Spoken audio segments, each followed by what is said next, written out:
Thank you for tuning in to another episode of In Range. I'm here with this is probably the last video we're going to see of Stephen's G36 Bundeswehr style T36 Tommy built gun. And one thing I see on the channel a lot, which I really haven't indulged in, are people requesting me to do just full-on field strips of the gun. Just basic field strips showing the mechanics and how to take it apart and put it back together. And I haven't really done much of that, but at the same time I realize that we tend to get access to a lot of guns here at In Range TV that maybe you in the audience don't, and perhaps that'll actually be something people would really like to see. So I'm going to go ahead and do that with this one before I ship it back to Stephen. I'd like to thank him one last time, and if you guys like this, we'll definitely do more of these. So let's go ahead and pan down at the table here, and let's go ahead and go through it. The first thing you do with any firearm, of course, is verify that it's empty. So we're going to open up the action, we're going to visually identify that there's nothing in the chamber, which there is not, and then we'll close the action. This being an HK, of course, it has this typical HK style pins. So we're going to go ahead and pull these first two pins, and they are not captured, but they do provide holes in the stock for you to retain them in the field so you don't lose them when you're out and about.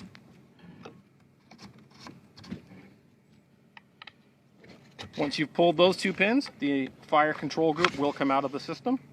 Wow, very similar to the STG-44, isn't it? Because the origins are thereof. That said, this comes out, you don't take this apart. That would be a terrible idea. But you can clean this, of course, once it's been removed. We're going to set that to the side. Once that's out, you can then fold the stock. You could do that without to fold the stock as well, but just showing you the order I'm going through. Then you just unlock this little thing right here and pull it back. The recoil spring assembly comes out, and we'll set that to the side. And then the entire action comes out of the firearm. We'll set the gun itself to the side for a moment, and now we have the bolt carrier and bolt assembly. This is very simple. One pin in the rear, push that out. Just a pressure fit with a little O-ring on it. At that point, firing pin comes out, and at that point, turn it over. That pin, and then the bolt. Right there is all you need to do to actually field strip and clean the gun. We have a rag here. I'm just going to go ahead and wipe it down. I'm not going to clean these. Since I have it out, might as well do some of this. When I first saw this, I was concerned about the length of the firing pin and wondering about if it was going to break. But as far as I can tell, there haven't been firing pin breakage issues with the G36. So, very long firing pin, but it does not seem to be a problem. And that's the entire issue of the entire field strip of the gun. At that point, you can then clean the barrel from the rear, from the breech, which is the way you should be cleaning guns so that you're not doing any kind of crown or muzzle damage. Even though it has a muzzle device, it's still wise to clean from the rear. The Germans still clean with a pull-through chain cleaning kit going all the way back to World War II, and I can see why they still do that because that World War II chain style cleaning kit is an excellent field cleaning solution, and I still advise using them to this day. I love them. They don't break when you're pulling them through the barrel. They're very reliable, and they're a really great way to clean in the field without doing any crown damage. So at that point, we can do a little more. I'm going to go ahead and close the stock for just a moment with the action removed. And at that point, you can actually still pull out this, which is your magazine catch assembly. This can literally just be replaced, and if you replace this with another part, you can then convert the G36 to use Stanag-style AR-15 magazines. This one is configured to use G36 magazines, but by removing this piece and replacing it, you can actually convert to AR-15 style magazines very simply. Lastly, there is one pin left that we're going to remove from the system here, right here, that holds on the front handguard. Pull that out. We're going to also put that pin into the rear of the stock so we don't lose it. Then this comes off, revealing the piston assembly. At that point, if you need or want to clean the piston assembly, you can pull it back. It's a little hard to do. Oh. And there is your piston transfer, essentially, your short stroke piston, and then the piston itself comes out, and that is all there for cleaning as well.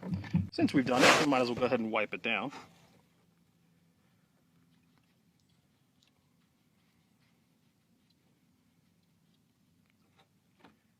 You can put your piston back in, and then the actual transfer. It is a very strong spring, and it does have a little bar, lack of a better term, that lines it up with the forward part of the upper assembly. So that lines up, and then pull this back. And then poof, our piston assemblies back installed. Then we go ahead and put the handguard back on. All these line up on little pins in the actual receiver. Then we put the pin back in, and we are done with cleaning the piston. Now, to go ahead and put the gun back together. Take the bolt carrier, install the bolt. Line it up with the hole, put in the pin. Drop the firing pin into the firing pin hole. Like that. Retention pin. Extend the bolt all the way forward. Place it into the receiver. And it'll drop right in. At that point, you then take the recoil spring, line it up with the hole in the bolt carrier, put it back into the gun. Then you can close the stock, and the action is back together. Then go ahead and put your mag well back on. Then put your fire control group back in, and then pins. Line everything up again.